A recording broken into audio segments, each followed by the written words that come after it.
So public cloud, a good example of public cloud is Azure. Azure is a public cloud.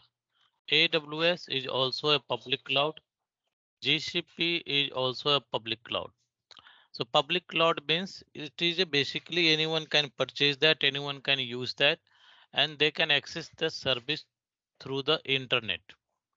Now, a private cloud is basically little bit different. Private cloud means any company that have their own data center. Let's suppose a company have their own data center. So they can purchase the private cloud and install the cloud service within their data center on one of the server. They can install that and create their cloud. Uh, so that is called a private cloud and only company employees can access. This is basically available on a intranet, not on a internet. So only their employee can access,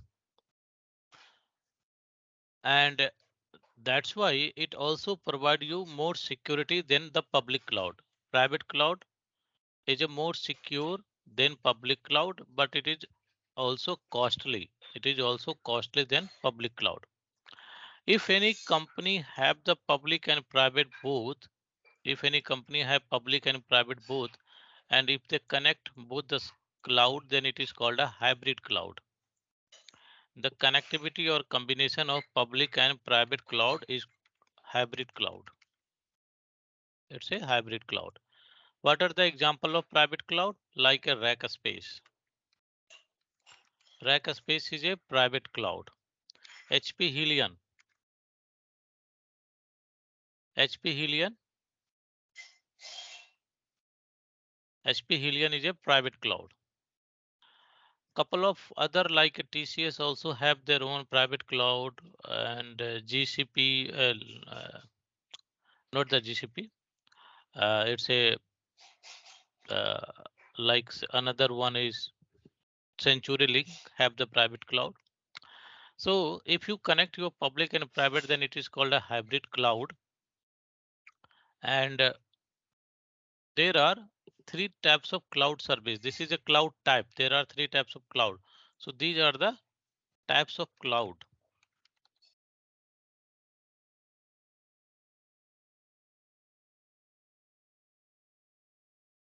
And there are three types of cloud service. What is a cloud service?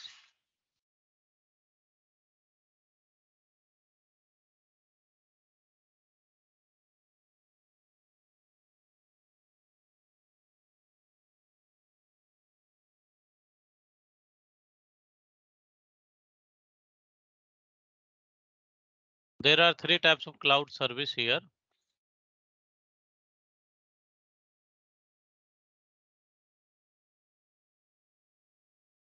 Like one is called infrastructure as a service. One of the cloud service is called infrastructure as a service.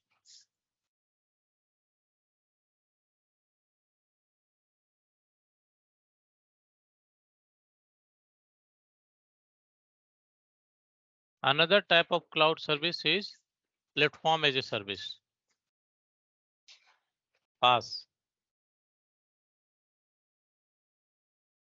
And third one is like a software as a service, SaaS.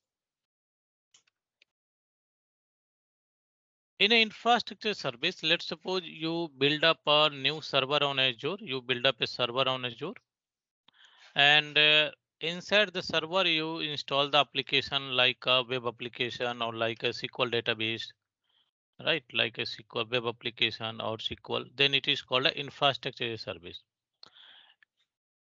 In an infrastructure as a service, you have the full control on the VM and it is under your control. You are the responsible to maintenance of your virtual machine. You are the responsible to maintenance of your application. So virtual machine as well as web application, both under your control. You manage that. In a platform as a service, Microsoft will give you a platform, and over that platform, you install your application, you use your application. Like directly, you can deploy your web application directly without a VM. You deploy your web application. So you are the owner of your web application. You maintain that, you manage that, everything you done. You are the owner of your web application. But there must be a server where you host a web application. It must be a server, right? So underlying server that is managed by Microsoft. So this server is managing by Microsoft. You only manage your application. Server will manage by Microsoft. Even you are not able to see that server, even you are not able to connect that server. That is called a platform as a server or service. So Microsoft will give you a platform like a server, and over that you configure your application. Then third one is a SaaS service. In a SaaS service, the server as well as the application both managed by Microsoft. The server as well as application both managed by Microsoft. So this is managed by Microsoft, and this application is also managed by Microsoft. You only access the service. You only access the service. So that's why it is called a software as a service. A good example of software as a service is Office 365. If any one of you working on Office 365, then they understand Office 365 is a kind of software as a service. In a general life, we use Gmail, YouTube, Facebook, all these are the software as a service. If you talk about the control, then there is a full control here. This is a partial control on the platform as a service, and there is no control here in a software. Everything under the Microsoft control. There is no control. If you talk about the costing, then infrastructure is the highest, very costly, highest cost. Then from the cloud's infrastructure, PaaS is the lower cost. It means lower than, you can say, lower cost than the infrastructure service, and SaaS is the cheapest one. So SaaS is the cheapest one. PaaS is costly than SaaS, but cheaper than us. Us is the highest cost above all these three. So whenever you design your solution, like you have the application, so it should be go over the VM or go over the PaaS service, or basically you use the software as a service. It totally depend on your business requirement, your budget, and your resource. It means resource, I mean, let's suppose I create or configure the SQL database on a VM. In that case, I need at least a SQL administrator or DB administrator to manage that, right? So these are the difference between us, PaaS, and SaaS. Any question anyone have? Hi Sati, this is hi Shailesh, this is Amit. Yes, Amit. Okay. So this one is okay. That IAS, PAS, and SaaS. I just wanted to just elaborate more about private cloud. Just you told me that means a private cloud is just something which is on premise, and we are just installing cloud services. So can you just brief it about this, because it's not little bit understandable. Okay. So in a private cloud, you purchase the rack from the rack space, or from the Azure, you purchase the cloud software, and then in a on-premise on a big server, you install that application, the cloud application, right? The software, and then after you can create in all basically cloud features. And when you install that, it will install on your VM. This is your VM. You manage that VM, and you also give your storage like a SAN, storage area network, or NAS, right? So that storage also you provide. So cloud service, private cloud service will use your infrastructure, will use your storage, right? And it will only accessible within your organization network. That's why it is called a private. In other hand, it a public. The software must be installed somewhere, right? But that will everything is undertaking by the Microsoft. Yes, yes, sir. Shailesh, just wanted to know, like, okay, infra is mine. Okay, this is Yeah. on-premise data center, so infra is mine. So my Hmm. just a question is that what kind of the Hmm. software we install? Like, any example of that? That's Just why I'm saying na rack space or like a software HP for the Azure cloud. There is a private cloud is Azure Stack. Azure Stack. Okay, so Yeah, we that you need to install a Azure Stack. go on the internet and we just write Azure Stack, then it will give the proper package, full suite of Yes, Azure Stack. Correct? correct. Okay, so that is called a private cloud. Whenever we are Yes, purchasing the full suite of cloud services from any vendor, and then we install in our own premise. correct, Okay, thank you. correct. Okay, Shailesh, just another question from my side. Private Hmm. cloud, understand it is a on-premises data center, but suppose if there is any issue in my application or in my server, who will be responsible to taking care of those? In infrastructure issue, you will responsible. Application, any problem, any software related, Microsoft will help you if it is a Microsoft cloud then. Or if it is Okay. a other vendor cloud, vendor will support you. Okay, so different vendor according to the hardware they will support. Microsoft will only be responsible for the web services. Not only web service I am talking about. This is not a It's web something like a service. software kind of thing, not for the Yeah, infra or server, right? yeah, entire software basically like if you purchase the Office 365 or MS Office or operating system Windows or so if there is a problem in a Windows, you take the help from Microsoft. There is a support service from Microsoft, right? Correct. Similar way. Hardware Okay. is basically you responsible for the hardware, rack, server, power supply. This is under your control, right? You are responsible for that. Got it. Yeah. Okay. Now why we use the cloud, so before the cloud we need to understand the on-premise data center and how it's work, the behavior of on-premise data center. So in an on-premise data center here, let's suppose there is a company ABC company, and this ABC company have the on-premise data center.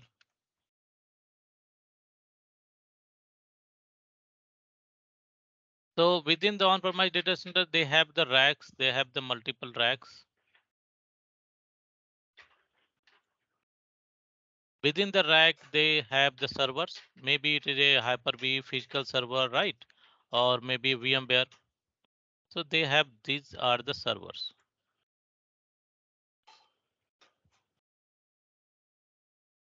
So this is your AD server. This is your Exchange server,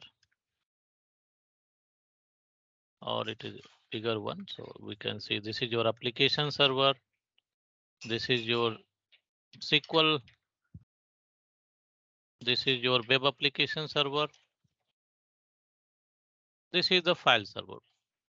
So these are the different server, and these server created within the rack, placed in a rack inside the data center. So data center required a cooling system. Why? Because all the servers are running 24/7, so it generated a lot of heat. So it need a air conditioning system, a best air conditioning system you can say, a very good air conditioning system. And they also need a UPS, uninterrupted power supply. They also need a manpower to maintain the data center,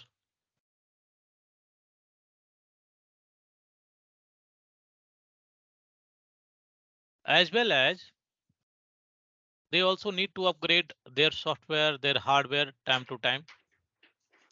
So in all those things, company have to invest the money. The maintenance cost you can say. So I am assuming $200 per month. The maintenance cost will be $200 per month. And your normal employee, basically, they also come to office. So these are the basically the on-premise, another basically you can say location where your normal employee come to office, connect to local network of the company or corporate network and access this server to perform their daily job. They access the AD server, SQL server, application, web application to perform their daily jobs. Their customer or their different vendors, their customer, they access their application over the internet. So if they need, they access their server over the internet. So these are their customers or their clients, they access over the internet. So this is a traditional architecture of your data center. Now, Microsoft engineer visited your company. Microsoft engineer come to ABC company and they offer. They said that if they migrated all their server to Microsoft data center, they migrated all the server to Microsoft data center, then their maintenance cost will be reduced to $50 only, from $200 to $50, right? And all the responsibility like hardware, the network, the physical security, all those responsibility taken care by the Microsoft. That's a good offer. So ABC company agreed. After then they have migrated all the server from their ABC data center to Microsoft data center. So now they have all the server here, their AD server, their SQL, their other server. And this place, the data center, this place is totally vacant. If their own place, they can utilize for other purpose, or if it is on a rent, this place over rent, then they can leave that place, right? They can leave that place. Now, all the server are migrated and now it is under the Microsoft data center. All the server is under the Microsoft data center. And normal employee, they still come to the office and connect to the corporate network. They access this server through the internet. They access this server through the internet, through the VPN. Over the VPN, they access this server. So for the end user, it is basically it's like a same. There is no difference for the end user, as well as their customer. They directly access this server over the Microsoft because it is through the internet. So for the customer also there is a no difference. For the employee there is also no difference. Only difference for the administrator like database administrator, VM administrator, network administrator. Now their server are hosted on Azure cloud. So they manage from the Azure. So this is nothing. This is a Microsoft data center and this is nothing. This is Azure. This is a Azure. So this is a Azure data center. So in a single line, I can say cloud is nothing but if all compute resource available on the internet, then it is called a cloud. If it is a Microsoft Azure data center, then where is the location? You have the multiple location. In India, we have 3 locations where Azure have the data center. And like one location is at Chennai, another location Pune, one new data center is going to open in Hyderabad. Azure data center location.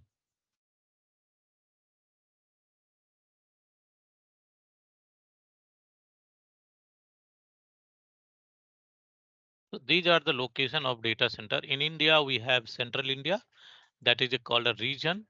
An exact location in a central India, we have a Pune.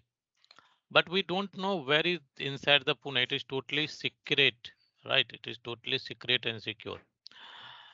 South India inside the Chennai and in a India South Central. South Central is a Hyderabad going to be open. One more data center, it was in Mumbai, but now it is not, it is decommissioned. Right. So right now 3 data center we have in India. And if you want to see other location like US, you have the central US, East US 2. These are the basically regions where you have the data center in a US. If you want to see about the UK, then you have the data center in a UK South, UK West, right? All the data center are interconnected with the fiber cable. All the data center are interconnected with the fiber cable. All the data center have the best security system, best power supply system, best cooling system, right? Now question is that how you utilize the Azure cloud. If you are interested how you can utilize the Azure cloud. So for that you need to create an account for anything. Like if you want to use the Netflix, you need to create an account over the Netflix. If you want to use banking system, net banking, you need to open an account in a bank, right? Similarly here, if you want to use Azure cloud, you have to open the account. You have to create the account,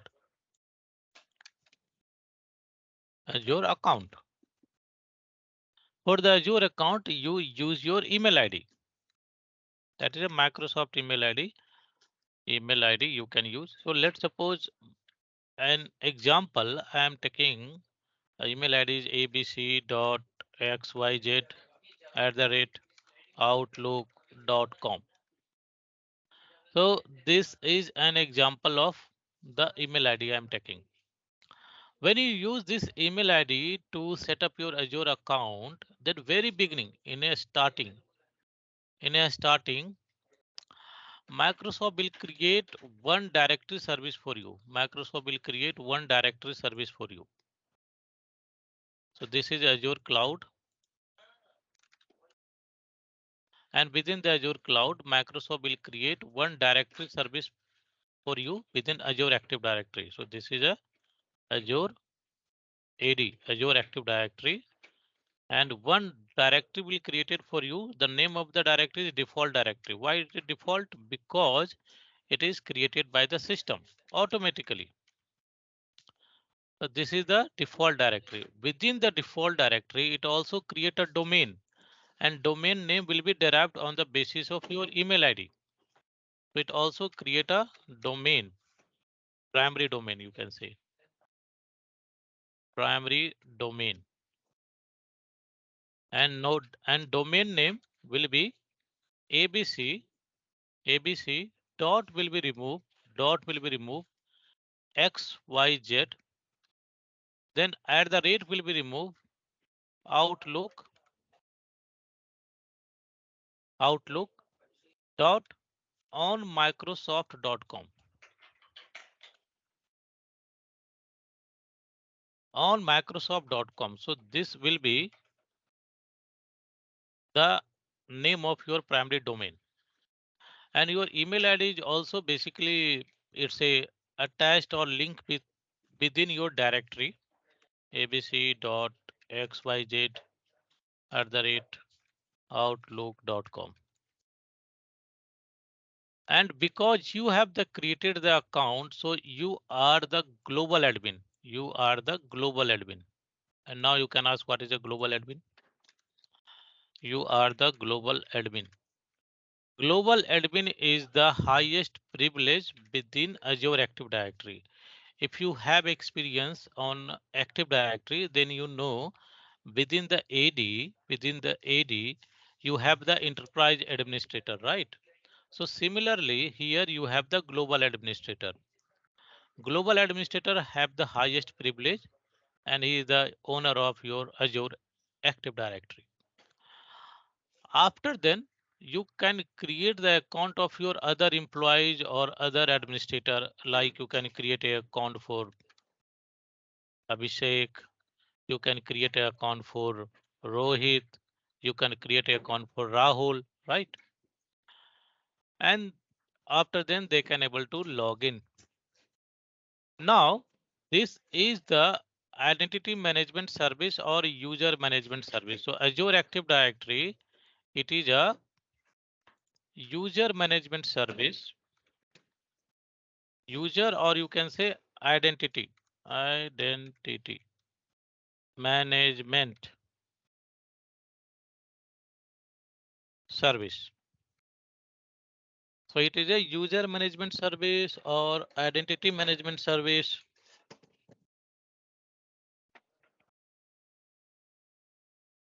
Within the Active Directory, you can create users and group. Now, tell me, till here, everything is clear, or if you have any question, you can ask. It's all clear. Okay. Now, where is your resource? Resource, I mean, if you want to create a VM, if you want to create a network, if you want to create a SQL database, where you can create. So all resource will be created under the subscription. So you have a subscription here, and subscription is nothing but your resource management service. So this is your subscription.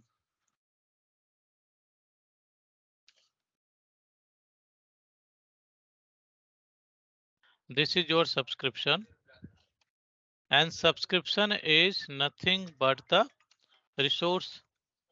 1 second, I am receiving call. 1 second, give me 1 minute.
Okay, so here I am available now. Sorry for the interruption. So this is your subscription, and subscription is nothing but your resource management service. Resource management service. Right. So you can create all your services like a VM you can create here within the subscription. You can create network within the subscription. You can create SQL database. You can create your Cosmos DB, everything except users and group. Everything, all resources you will create under the subscription, right? And your subscription will be attached or linked with your directory. Your subscription will be linked with your directory. Your subscription also related to your billing. So whatever you utilize, the bill is basically managed and paid through the subscription. So this is also a billing service you can say. And what is the architecture here? You can't create directly anything in a subscription. Within the subscription, you have a resource group. Within the subscription, you should have a resource group. So this is your resource group. Within the resource group, you can create your services like a VM, like a network, like your VPN, right? All those things you can create within the resource group. So this is the default architecture of your Azure cloud. If someone have a permission, let's suppose Abhishek have the permission on AD. So he can only work within the Azure Active Directory. He can create a user accounts, he can delete the user accounts, he can create a groups. Only within the Active Directory he can work. If Rohit have a permission on the subscription, so he can work within the subscription, he can create a resource group, he can create a VM, he can create a network. But Rohit can't able to work within the AD because he does not have permission. Abhishek can't able to work on subscription because he does not have permission. So if you have any other user like I am another user like R1. R1 have permission on Active Directory as well as subscription. R1 have permission on AD as well as subscription. So he can work within the Azure AD as well as he can work within the subscription also.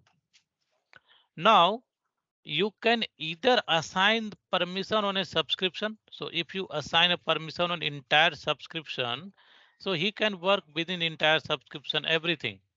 You can also assign the permission only on a resource group. So if you assign a permission only on particular resource group, in that case, user can only work within resource group. He could not able to work on any other service in a subscription. Right.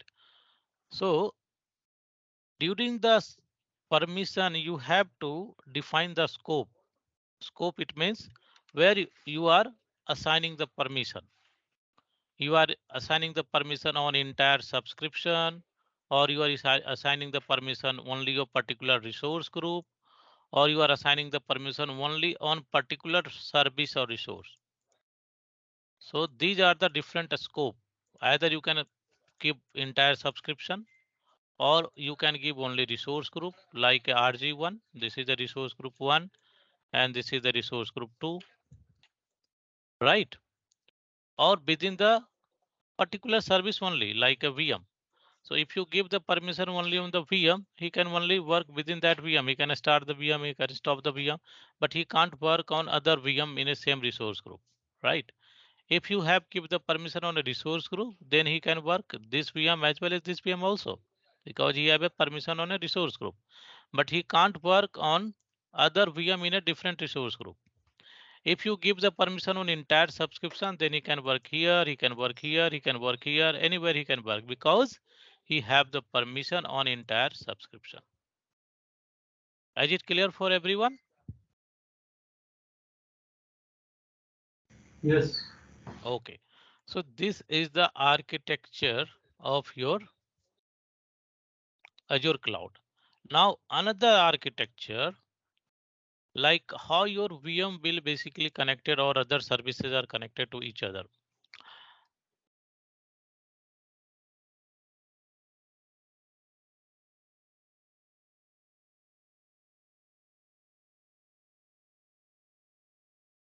Within the Azure cloud, you could have the network. So this is the network. I have VNet 1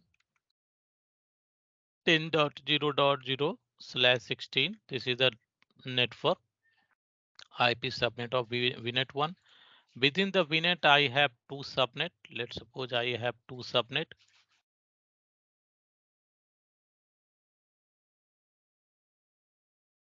This is the subnet 1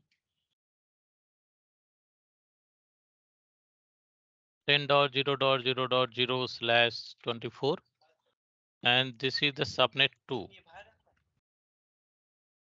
This is the subnet 2 10.0.1.0/24. Within the subnet 1, let's suppose I have two VM or maybe one VM. So this is the VM1,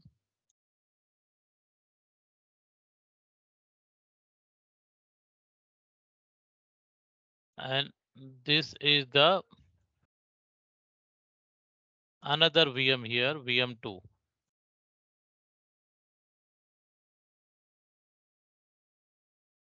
Now I have another network on Azure. I have another network on Azure. So this is the another network here, VNet 2.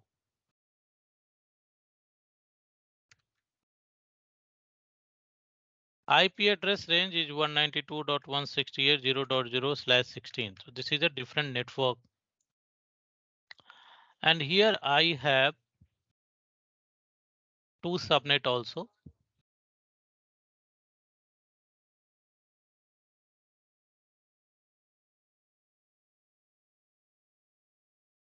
Subnet 1 192.168.0.0/24, and then we have subnet 2 192.168.0.0 slash sorry 192.168.1.0/24.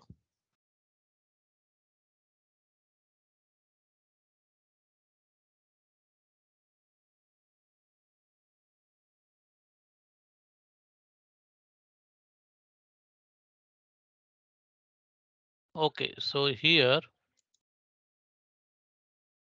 will let's suppose I have VM, and this is the VM3 and VM4. VM3, and then we have VM4. Right? Now this VM1, what is the IP address of VM1? What is the IP address VM2? What is the IP address VM3? We will discuss. And if you talk about the communication, all the VM within the same network, regardless of the subnet, all are able to communicate to each other. But if you have a different network, then there is no communication, no connectivity, right? So this architecture diagram is clear for everyone. Yes, yes. Okay, so take a 10 minutes break. It's a 1:50. So we will start at 2 a.m. So 10 minutes break. I need a 10 minutes break. So we will continue after 10 minutes. Don't disconnect your session. Okay. So we will continue after 10 minutes.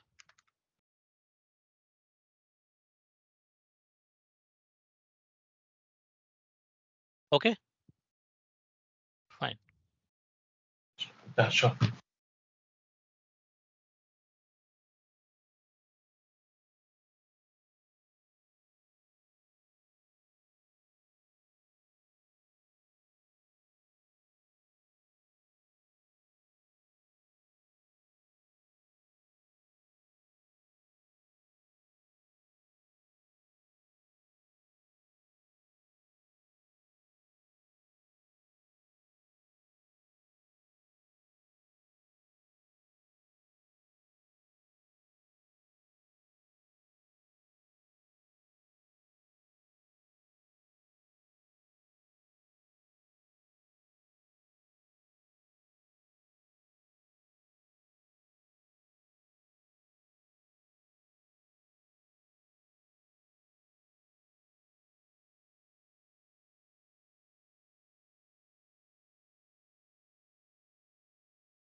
معاك رتم المهمات بنقعد في سمان بطيء بطيء क्या क्या सब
Hello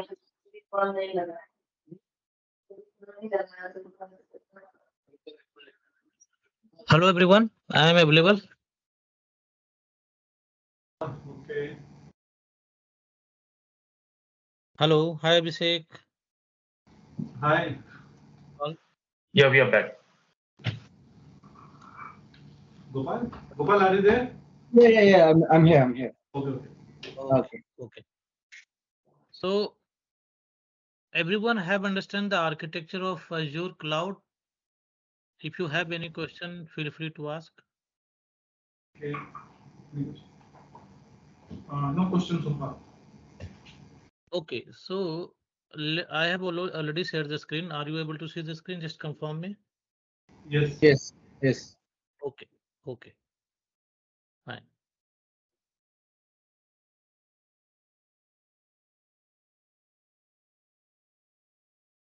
So when you create your account, then after you need to log in into portal. After creation of the account, you need to log in into the portal.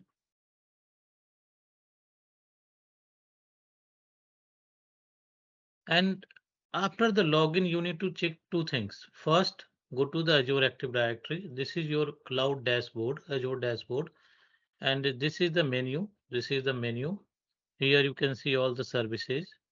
And this is your basically cloud service. It means your subscription as well your directory. So your directory name and your subscription. So very beginning, you need to go to the Azure Active Directory after creation of your account. Go to the Azure Active Directory and review your directory service like the name of your directory, default directory, and this is the ID, tenant ID. This is your primary domain. That name is created on the basis of your email ID and your license. So there are different types of license like Azure AD free, basic, premium 1, premium 2, right? And what permission do you have? Right now, I have the permission global administrator. So you should also have the global administrator permission. And then after you need to go to subscription. So in a search box, type the subscription. And here you can view your subscription. As of now, it's Azure subscription 1. That's the name of my subscription. But in your case, it could be a free trial. The subscription name should be free trial. And within the subscription, you can check your billing period, right? So my billing period is 1 month. Similarly, your billing period is there, right? So these two things you need to check it out. After then your cloud is ready to create and manage your resources. So today we are going to discuss a very small resource that is very much we are familiar already. In an on-premise, you create your virtual machine over the VMware or on a Hyper-V or on a physical server you also working, right? So you have already familiar with the VM.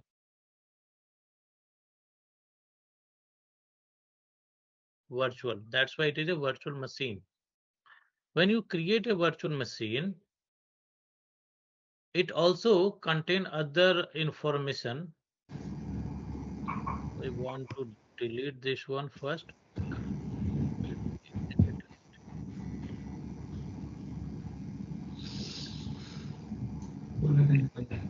पहले ये नहीं होता था जो Whenever you करती है ये पहले नहीं whenever you create any VM,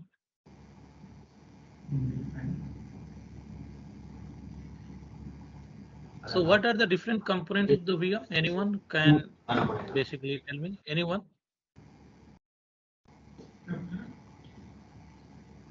Different component of the VM is like a CPU and RAM. So you have CPU, then you have the RAM, it means memory. Then you have the disk. Disk is your operating system disk or your data disk, right? You also have the NIC, network interface card, where you assign the IP address, right? So these component also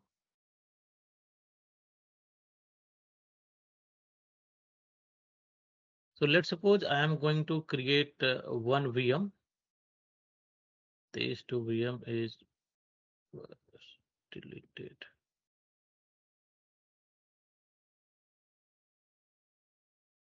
We create one VM. So go to the VM, then click on create Azure virtual machine.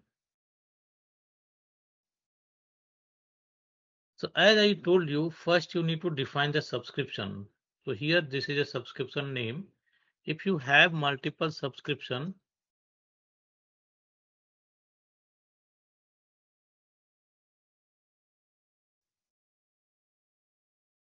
okay, this VM is locked.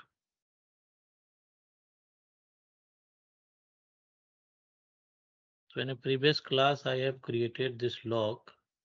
That's why it is not deleted. So I need to delete this lock, and then after it will delete.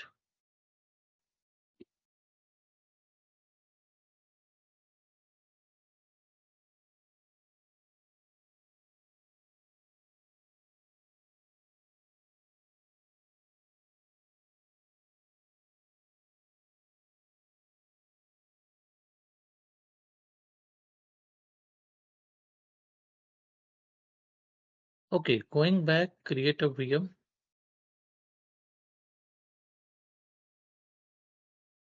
So you need to define the subscription, then the resource group. As I told you, without the resource group, you can't create any resource. Resource group is a logical container, and that is used to assign the permission, right?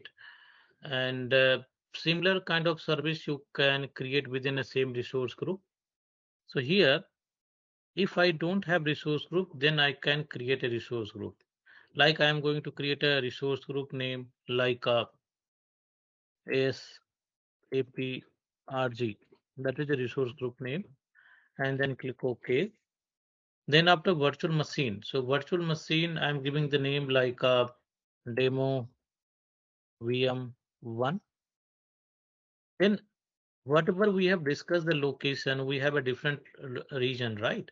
So here you can select the region near about your business. So let's suppose my business is running in Asia. I can go with the Southeast Asia, or I can go with the East Asia, or in India, I can use the South India or Central India, right? So I am creating in a East Asia as of now. And under the availability option, I'm not going for the high availability as of now. We'll discuss later on. We'll create no infrastructure as of now. Then we will select the operating system. These are the different operating system available. You can choose as per your requirement 2016, 2012, 2019, 2022, or Ubuntu or Red Hat, SUSE. So I'm going to select 2012 R2 data center. This is the size of your VM. So right now I am selecting B1S that have one CPU and 1 GB of memory. One CPU and 1 GB of memory. If you want a bigger size, you can select any other size also available here. So you can select any other size as per your requirement. Then you need to create a user account. User account is a local user account.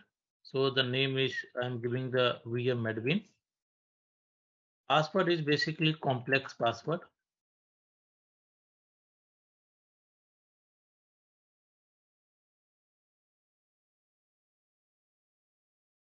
And this is allowed RDP 3389, so we can leave it default. Next, disk. There are three types of disk on Azure. Standard HDD, that is a older magnetic disk that have the lower performance and lower cost. Another one is premium standard SSD. SSD is the solid state, so it have the good performance but higher cost, right? Then you have premium SSD, that is the best one and very costly. So depend on your basically requirement, depend on your application, you can select the disk. I am going to select as of now standard HDD. And then next, networking. So as I told you, VM should be part of the network. If you have already created a network, then you can select the network from the drop down. If you don't have a network, in that case, you can create a network. In that case, you can create a network by clicking here, create new, and you can give the network name, like I am giving the network name like a project vnet 1, and then after the IP address. So IP address subnet, it is one of is recommended by your Microsoft system, like a 10.2.0.0. So we'll go with the default, or you can delete and you can create your own also. We'll discuss later on that. As of now, we'll go with the default. And then the public IP address, that is also depend on your requirement. So it is optional. If you don't want public IP, click on none. If you want a public IP, go with the public IP, right? Create new. And here public IP also have a different SKU. It means different size and model. So either you can go with the basic or a standard. Standard is basically a little bit costly. So go with the basic and dynamic and click OK. Network security group is a logical firewall. So as of now, I am not going with the network security group. And then after you can do it, create. Load balancing, we have a different lecture on that. We will discuss later on. Review and create. Whatever the information I have provided, all will under the validation. And if the validation pass, then it gives you option to create.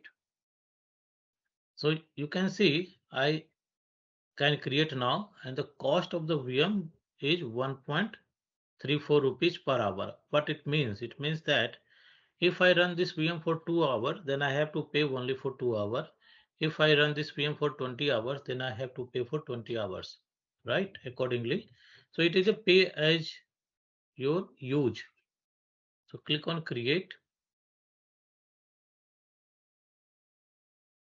Any point, if you don't have any understanding, feel free to interrupt me. Feel free to ask the question.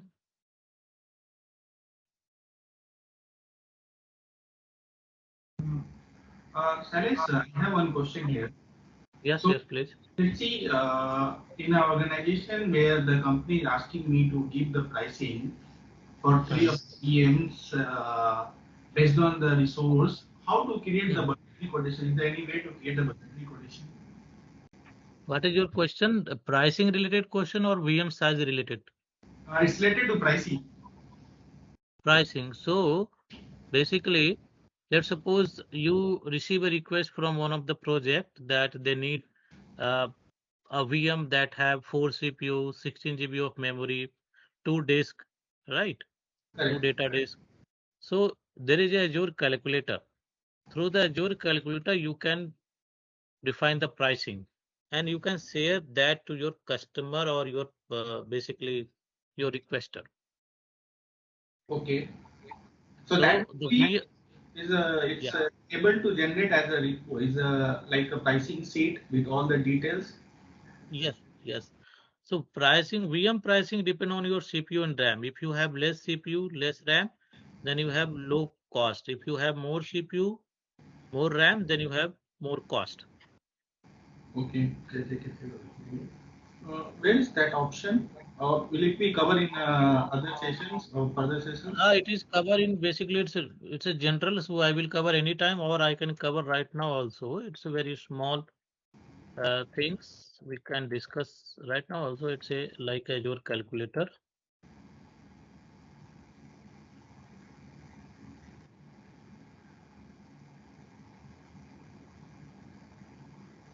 This is a Azure pricing calculator, and here you can select what service you are going to create. I'm going to create a virtual machine. So we'll select the VM and then go below. Here you can see your virtual machine, and a region you can select in which region you are going to create. So your pricing is also depend on the region. Different size, but in different region have a different cost. So if suppose I am going to create in East Asia, so I will select here East Asia. Then operating system Windows, and OS tier is standard. what size I'm going to create, you can select the size. You want a 1 core CPU, 2 core CPU, or you want 8 core, 14 GB RAM. So whatever the size you want, you can select that one. And accordingly, you can see this is a 2 CPU, 28 GB of RAM, and I will run 730 hours. It means entire month I will run. Then I have a cost of around $500, around $513 per month. And if I use my own license, let's suppose my company already purchased the license. So whatever the cost right now, it is a license included. If I have the license, then I can select this option. In that case, the license cost will be reduced. And now I have the cost $335. And if I know the virtual machine going to use for next 1 year or 3 year, accordingly you can select the saving plan also. So if it is going to use in next 3 years, you can select that option. Then again 32% discount there as per your reservation or your saving plan, right? So this is the option, and after then you can. Salesh bhai, there's one question. If you go above, when you selected your compute, it says temporary storage. What does it mean? Up, all the way up. So here All the you way up, can. up, up. No, no, up. Suresh bhai, when No, no, you I am select coming CPU on that free level, and just I artist, understand then that. we have option I temporary. I am coming on that. I understand that. We'll discuss temporary disk. Okay. Okay. So here you can share the entire. You can download in as a export, right? It will basically download as a Excel sheet, and you can share the entire Excel sheet to your requester, to your project manager, or to your customer. And it is basically very good representation in Excel sheet, like a compute, then type, then region, the size, right, and the cost. So it's very already it's a very good representation and Excel sheet.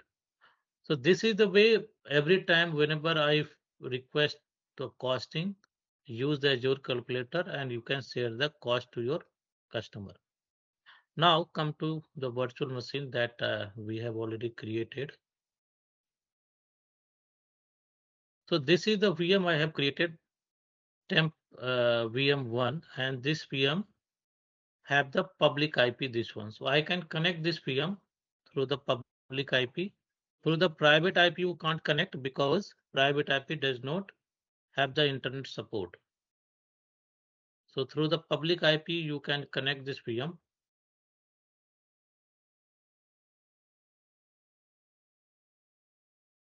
And then go to the more choice. Whatever the IP name, whatever the username I have used during the VM creation, I keep the same username, VM admin, and the password.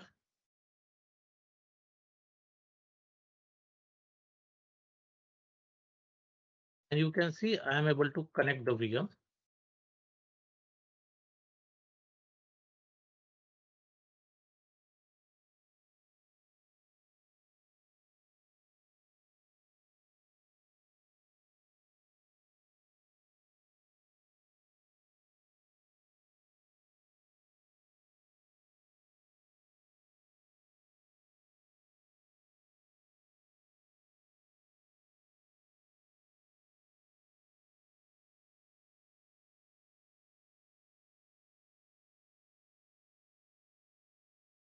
And this VM is connecting, right? This is a Windows 2012 R2.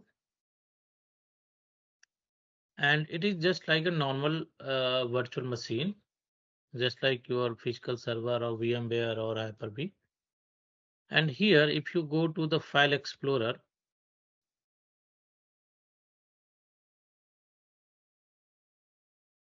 under the File Explorer, you can see there are two logical disks here, C drive and D drive.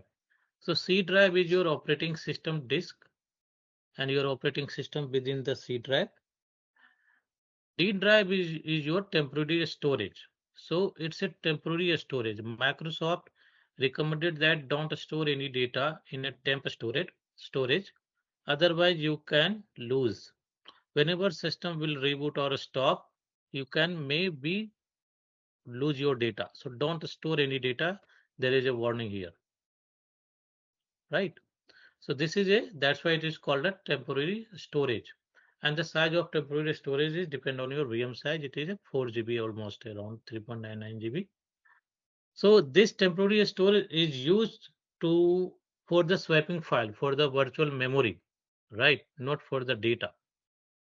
So whenever you create any VM, the size of the VM depend on the that also have the temporary storage. Like in a DS1 V2, we have the temporary storage 56 GB. This is a temporary storage, but it is not to store the data. Keep in mind, it is for the virtual memory or swapping file. I hope is it clear for now? What is the temporary storage? Yes. So it is same like a page file. SRH? Not the base, but it is for the swapping file, you can say. Okay. Virtual memory. Swapping file used by the computer, correct?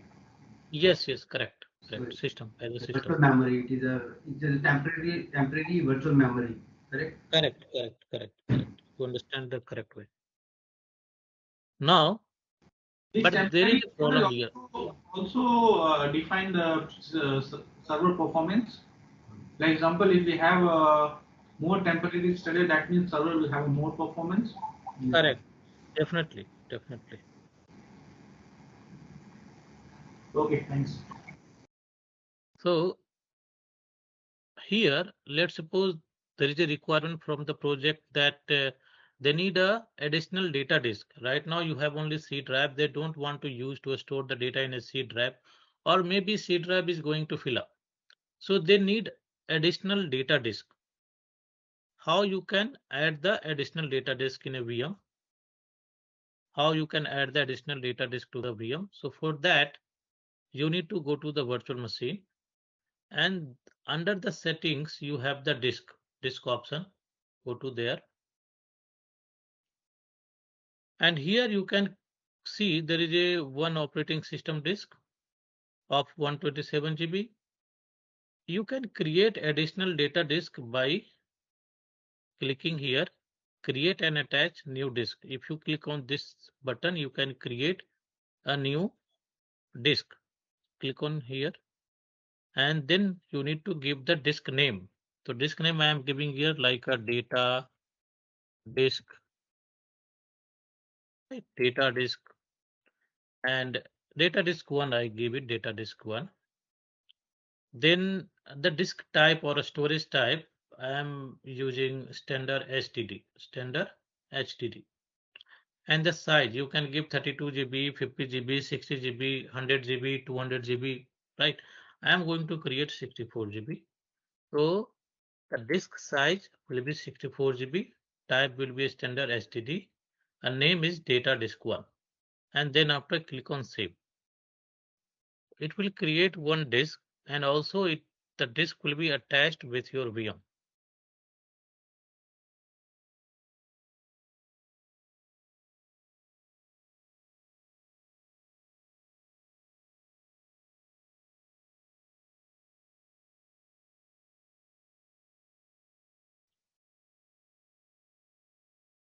Now go to the virtual machine, and if you see the disk is not showing here because you know that after the adding you need to go to the disk manager, disk management or disk management,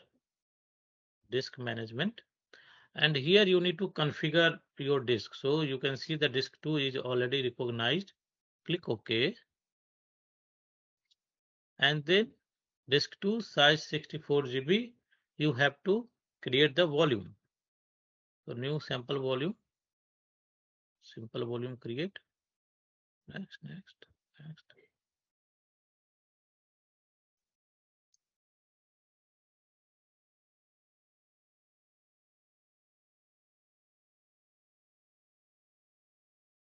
So it is created. It's a created.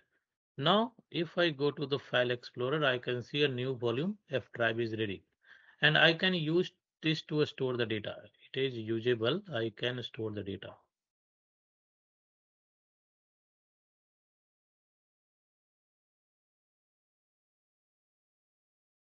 Okay. Now I have another question or maybe another requirement. Let over the period of time, let's suppose over the period of time after 3 months, 4 months, or 1 year, this disk is also going to fill up. The size is 64 GB and that is also going to fill up. So you receive the requirement to increase the disk size, to increase the disk size. So our second project, first project, I have created the VM. Then I have added the disk, and third project or requirement is how to increase your disk size. How to increase your disk size. So for that, you need to go to the VM on a portal and then go to the disk.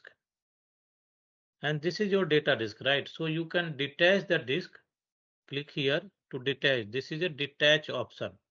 You can do the detach and then save it. So the disk will be detached from the VM, or you can say disk will be removed from the VM.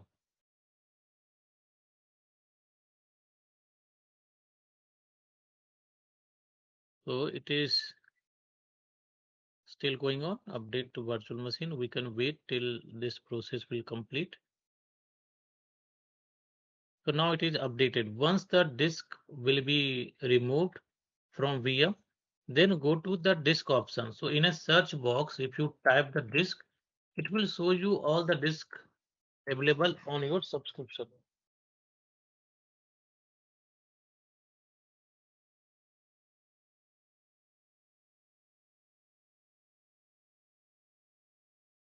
So here I have data disk 1 and also another data 2 data disk. This data disk is available in a ACL digital resource group. It means it is a different and the size is 64 GB. This is my data disk, right? Data disk 1 under the resource group ASAP RG. So we'll go to this data disk and we'll increase the size. Go to the size plus performance and select the new size whatever you want. I want to increase 128 GB. So select the currently I have 64 GB. Now I am going to new size 128 GB and click save.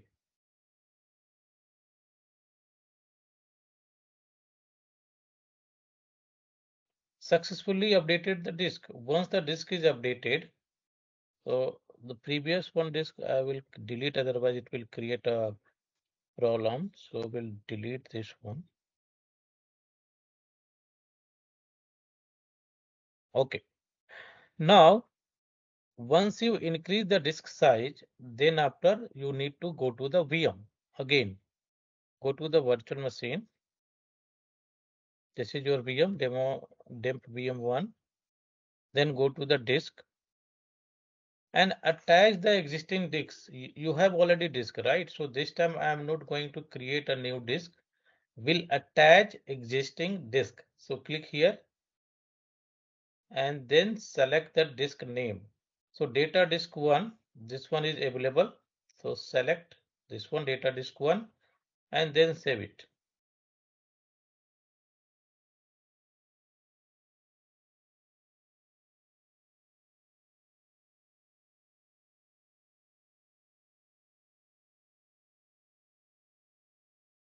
So now it's saved. Now you can see the disk size is 128 GB. And after then you need to go to the VM. Still it is a 64 GB because you have to increase from the disk management. Under the disk management, you can see the size is 128 GB now. 64 GB is utilized. 64 GB is free, unallocated. So either you can create a new volume or you can extend the volume to 128 GB. So you can see now I have 128 GB of size, same disk. Without losing the data, I have increased the disk. So this is the way you can increase the disk size. So whatever the project we have completed till now, I'll mention here. So first we have created a VM.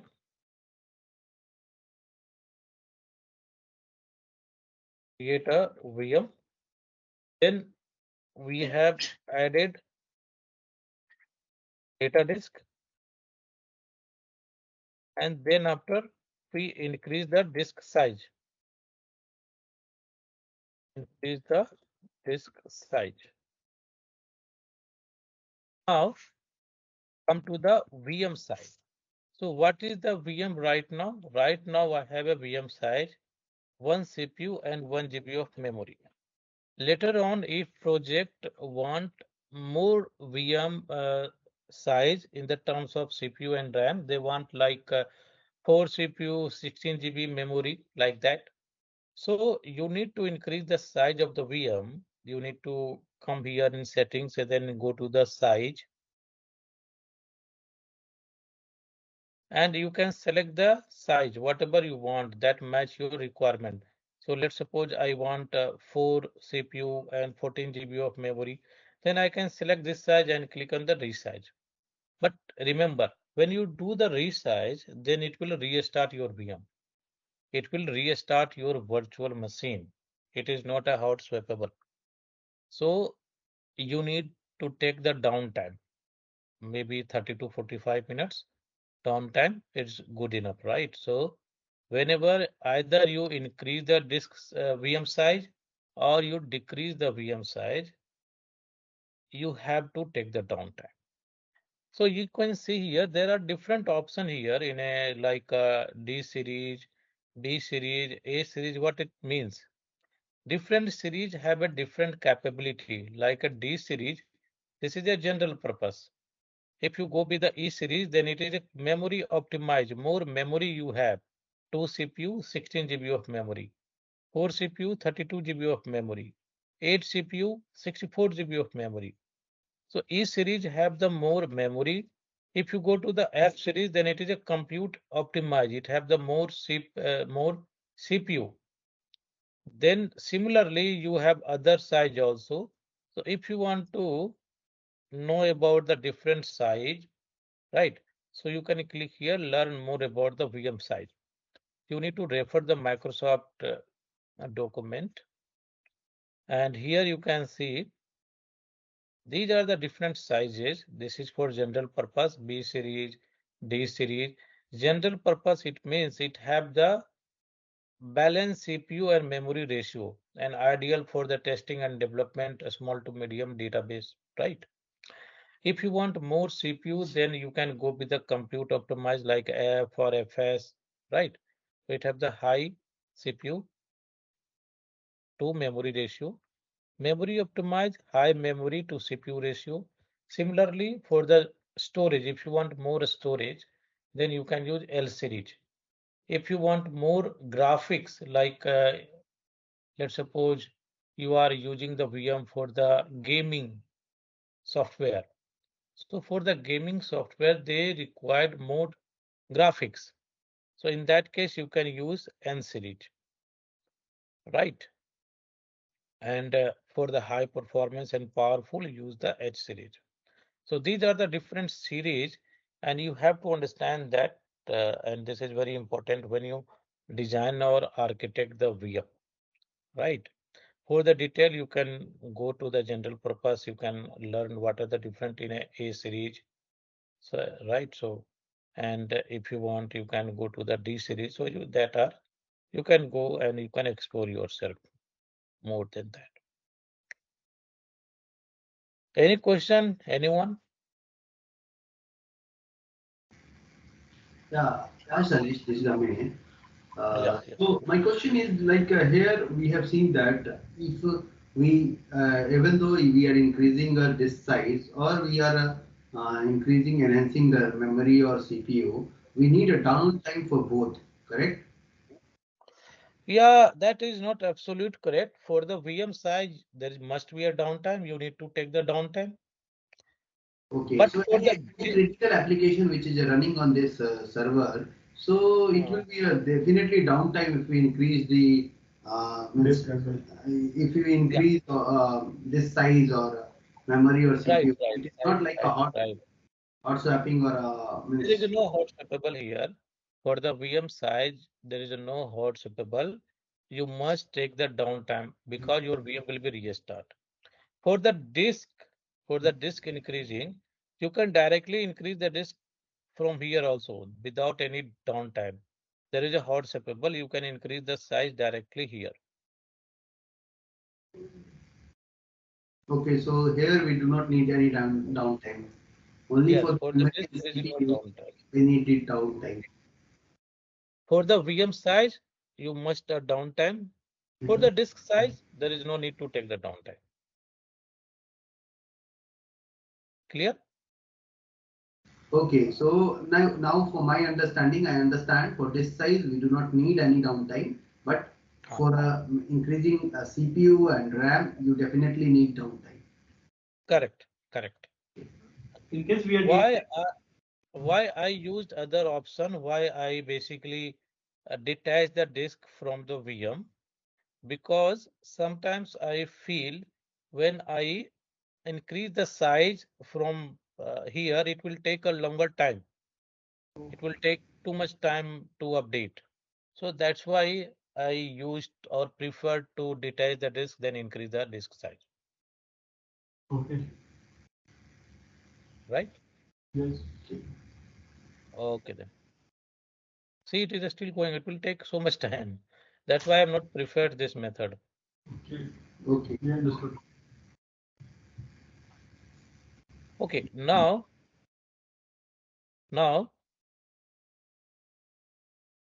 come to the other component, like in the terms of networking.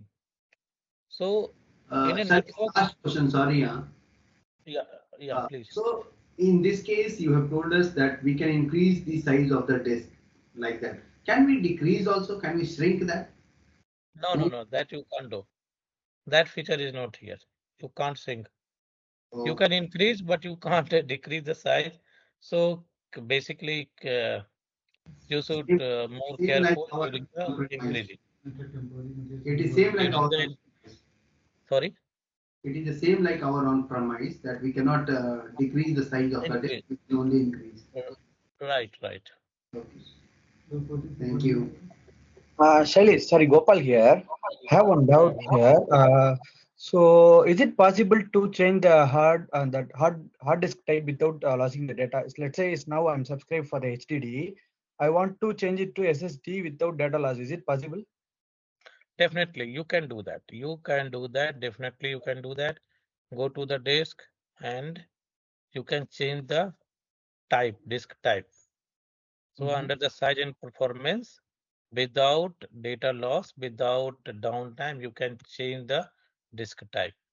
Click save and it will change the disk type. Okay. Yeah, okay, okay. Thanks. Okay, then fine.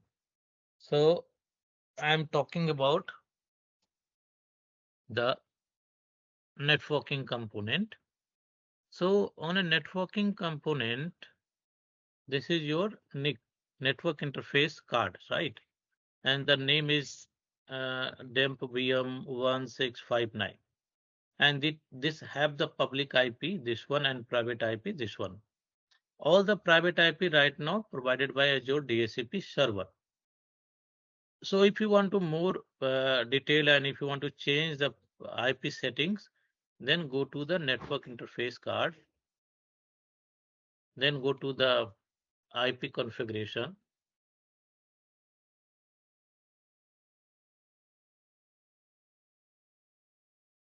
And within that you have IP config one. Here you can see the private IP is dynamic, right? Private IP is dynamic. I want to make it static because it is not good for the server. So you can make it static here. And if you want a new IP, you can also change the IP address, like a 2.0.5.6 like that, and save it.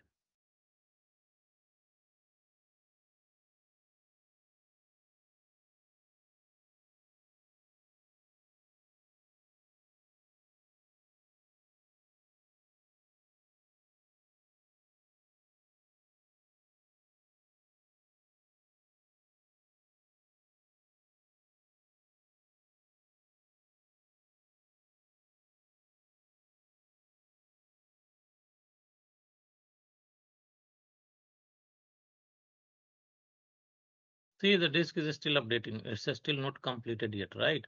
So that's why I also recommended you use, if you increase the disk size, you should detach it, then increase.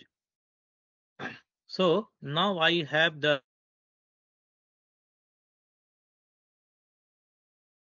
So if I don't want to use public IP, I can remove the public IP from the VM. If I don't want to use the public IP, I can remove it from the VM. So if I click on here public IP, I can detach or deassociate public IP from the VM. So for the security purpose, no company or company don't want to assign public IP address to the virtual machine. Company don't want to assign directly public IP address to the VM. Salesh, I have one question here. So when we're talking about the public and private IP, will it mean that on the VM level we'll also have a two different NIC card for one for public IP? No, no, the same NIC card have the public and there is no two NIC card, the same NIC card. Then in between the public to private will be a netting, is it? Sorry? How will between public IP and private IP, will it be a netting? How means in which case we will use the public IP, in which case we use the private IP? Yeah, basically in all the case you are asking the case. So if you want to connect from the internet for internet facing server, you should use the public IP address. For the internal server like a AD server, like a DNS server, like a file server, you should always use the private. So The web server. okay, Public IP only for web server. but in definitely VM label example, it's just it's a Windows VM. How the VM will understand how it's connecting through the public IP and how it's connecting through the private IP. You can assign multiple IP in your NIC, right? There is Oh, a, okay. So in one NIC it will be have a two IP. you know, The public IP and private IP will be mentioned. right. You can assign that, na? Okay. So let's suppose in my VM,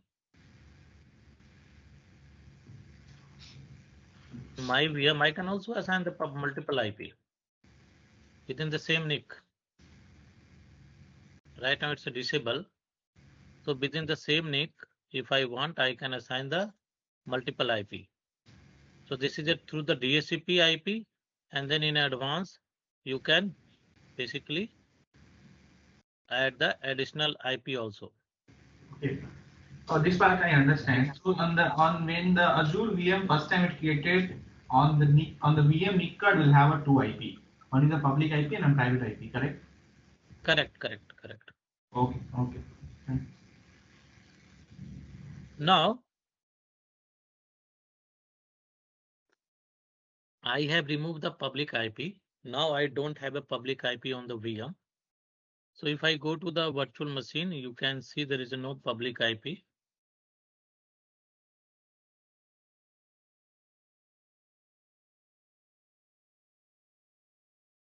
There is no public IP, only private IP. So how I can connect this VM? There is another question. Either we can connect the VM through the VPN. We can set up the VPN. Through the VPN, you can connect the VM, or there is a other option that is called jump box or basin. So there is a basin option here. Basin is like a jump box. You must work on a jump box, right? So jump box is have a public IP, and through that you can connect other VM. So on Azure, we have a basin service. Azure basin service enable you to securely and seamlessly RDP and SSH to your VM on Azure Virtual Network without exposing a public IP on the VM. There is no need to give the public IP on the VM. You can connect through the basin. So you need to configure the basin here. Create Azure basin. I don't have a basin service as of now. So I need to create a basin service, and after then I can connect through the basin. It takes some time to create a basin, so we can basically leave it as of now. It's going on, so it's fine. Till the time we will discuss some other service.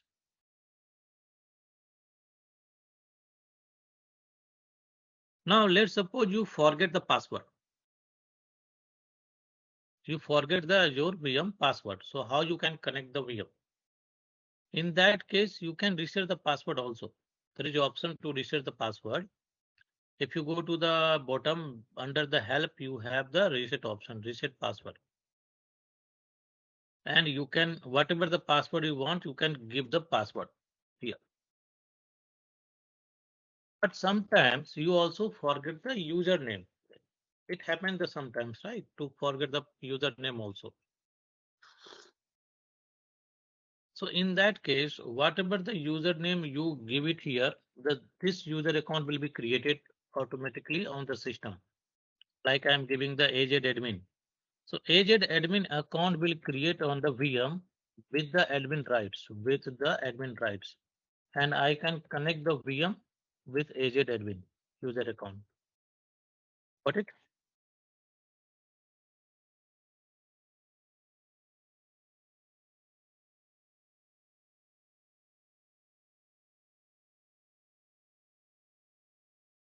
So it is resetting the password.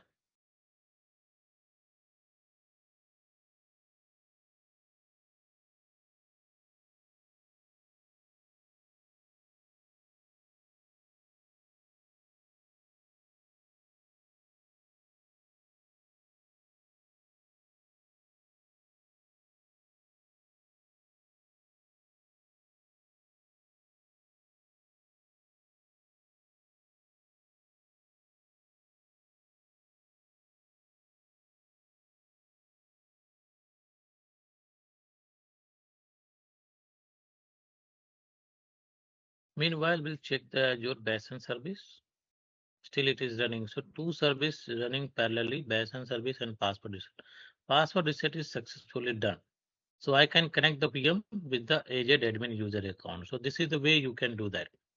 Now, sometimes you want to take the console, like if you are not able to connect the VM remotely through the remote desktop, then you need to connect the VM through the console, like in a VMware console, right? So similarly here, we have a console option, the serial console here, but it is, as of now, it's a command line only. It is a command line console only. It is not a graphic.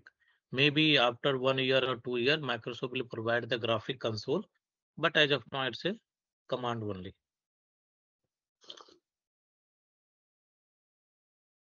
So I am connecting through the console here, and I can run these are the different commands you can use, like a restart, shutdown, crash time. So basically, this is useful in a troubleshooting. If you are not able to connect the VM, you can use serial console to do the troubleshoot.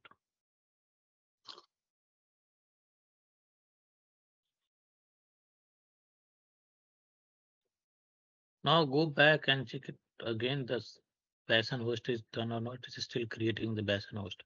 Okay. We'll discuss other service. So whatever we have discussed, we discussed the basin host also. We discussed the disk size. We'll discuss the Yes, bhai. private and public. Any question? Yeah, this is Amit. Hmm. My one question is like you went to the VM console and then you have resetted the local admin password. Okay, so means if we are the two people who are simultaneously accessing that, and if one person don't know about the admin access and he reset the password, then it's a breach, correct? Sorry, what you are saying? There are two different person. There are two people who are working simultaneously. One person have the username password, other person does not have username password. Yeah, you said he have no. He might know the local admin password of that server. Okay, this VM like dump VM1. Okay, he went and he reset the password. Okay, he know the username, he reset the password. Yes, Correct. and without telling anyone, he forget the password. Okay. So other person, they will not able to connect because password has been changed. But anyone who can access this VM can reset the password of this VM. Anyone who have the contributor access of this VM, it means Yeah. admin permission on the VM, Okay. then they can reset the password. Okay. So Got it. what is our process in a company? In our process, who are the administrator, 4, 5, 7 administrator in a team. So none of them will reset the password of admin user account password without any change, right? Correct. It must be inform everyone and then only change the password. Yes. So technically you can do, but that's why we have a process to control technical activities. So we have a ticket, we have the incident, we have the change control, right? Yes. Even if they have a permission, they can delete the VM also, Correct. right? Okay. Now, come on here. We have now basin host is created, basin service is created. So I can connect this VM without public IP through the basin. So give the username VM admin and password and connect. So it will connect. Okay, it's a blocked in a pop-up, so we allow it. Okay. So it will connect through the browser, connect once again. It is connect through the browser. It means it will connect through HTTPS, and you know that HTTPS is secure. So that's why it is 100% secure. I am connecting this VM through the HTTPS and it is secure. You can see there is a lock here. So it's 100% secure. So this is the another way without public IP you can connect the VM through the internet. But this method is only for the admin who not for the normal user. This is for the administrator who work on admin task within the VM or over the VM. Now, next one is like, let's suppose over the night, I don't want to use this VM, or maybe at night, I'm not using the VM. So I can use the auto shutdown. Auto shutdown, I can give the timeline and it will automatically stop the VM at night. So you can enable that, give the time. It will automatically stop your VM at night and it will basically reduce your cost.